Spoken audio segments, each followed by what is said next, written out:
Hello అందరికీ, welcome to నేను మీ Renu Telugu series. నేను ముందు చెప్పినట్లుగానే మొదటి 2 రోజులు చాలా సరదాగా కేసముద్రంలో గడిచిపోయాయి. ఇది నా 3వ రోజు. ముందు 2 రోజుల్లానే 3వ రోజు కూడా పొద్దున్నే లేచి ఫ్రెష్ అయ్యి టిఫిన్ చేసి అలా వరండాలోకి వచ్చి చూస్తే రవి బావ వరండాలో వెయిట్ చేస్తున్నాడు అమ్మమ్మ కోసం. అమ్మతో ఏదో ముఖ్యమైన విషయం మాట్లాడిన తర్వాత నేను వెళ్ళి రవి దగ్గర కూర్చున్నాను. ఈ ఊరు, అమ్మమ్మ, తాతయ్య, నాకు ఇవన్నీ చాలా బాగా నచ్చాయి. నాకు ఇప్పుడు సరిగ్గా 20 సంవత్సరాలు. 20 సంవత్సరాల్లో నేను ఎప్పుడు ఈ ఊరు రాలేదు. ఎందుకు నన్ను ఈ ఊరికి తీసుకురాలేదని అమ్మని ఎప్పుడు అడిగినా మాట దాటేసేది. సరే పోనీలే, అమ్మమ్మ తాతయ్యనైనా అడుగుదాం అనుకుంటే ఏమన్నా బాధపడతారేమోనని ఆలోచిస్తున్నాను. అందుకే నిన్ను అడుగుతున్నాను. నీకేమైనా తెలుసుంటే కొంచెం చెప్పు రవి అని చెప్పి రవి బావని అడిగేశాను. నువ్వు తెలుసుకోవాల్సిన విషయాలు చాలా ఉన్నాయి, కానీ ఇక్కడ చెప్పడం అంత మంచిది కాదు. ఎవరైనా వింటే చాలా బాధపడతారు. నువ్వు నాతో అలా బయటికి రా. నీకు తెలియాల్సినవి, నాకు తెలిసినవి అన్నీ వివరంగా చెప్తాను అని రవిబావ నన్ను బయటకు తీసుకువెళ్ళాడు. ఈ విషయం గురించి నన్ను అడిగి చాలా మంచి పని చేశావు రేణు. అదే తాతయ్యని కానీ నాన్నమ్మని కానీ అడిగినట్లయితే వాళ్ళు చాలా బాధపడేవారు. జరిగినదంతా నాకు తెలిసినంత వరకు చెప్తాను విను. నాయనమ్మకి తాతయ్యకు పెళ్ళైన చాలా సంవత్సరాల వరకు పిల్లలు లేరు. ఇంకా పుట్టరేమో అనుకుని మా నాన్నని దత్తత తెచ్చుకున్నారు. సొంత కొడుకులానే చాలా బాగా చూసుకునేవారు.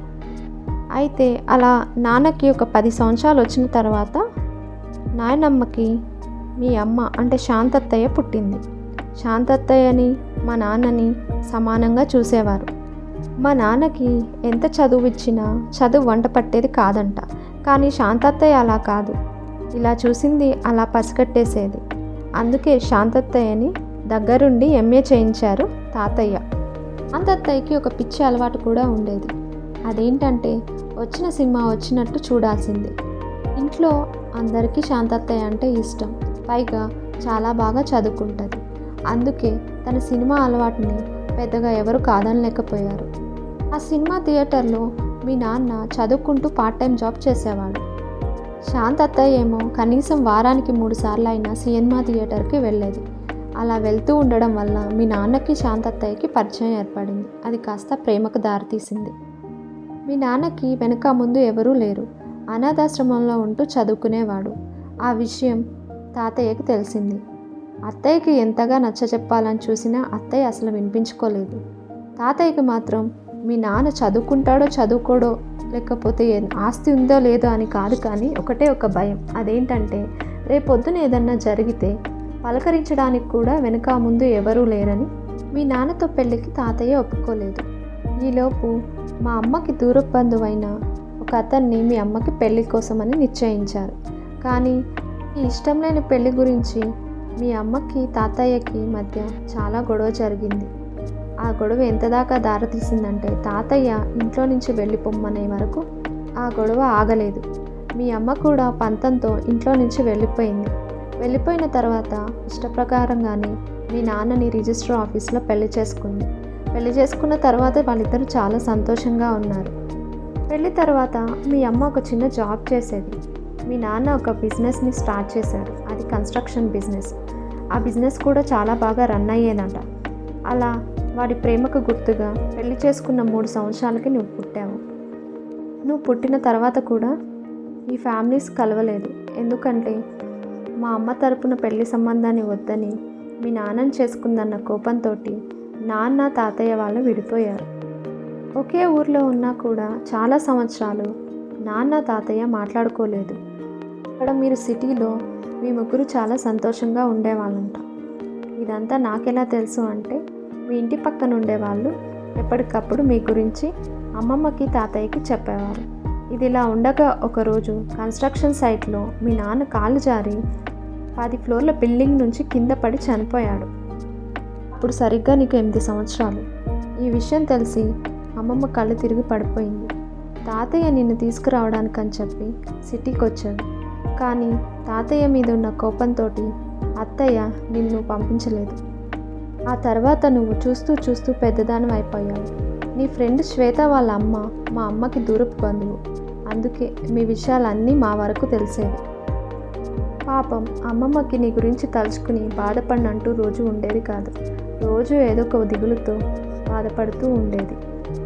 శాంతత్తయ్య పెళ్లి విషయంలో ఎవరిని తప్పు పట్టలేం రేణు.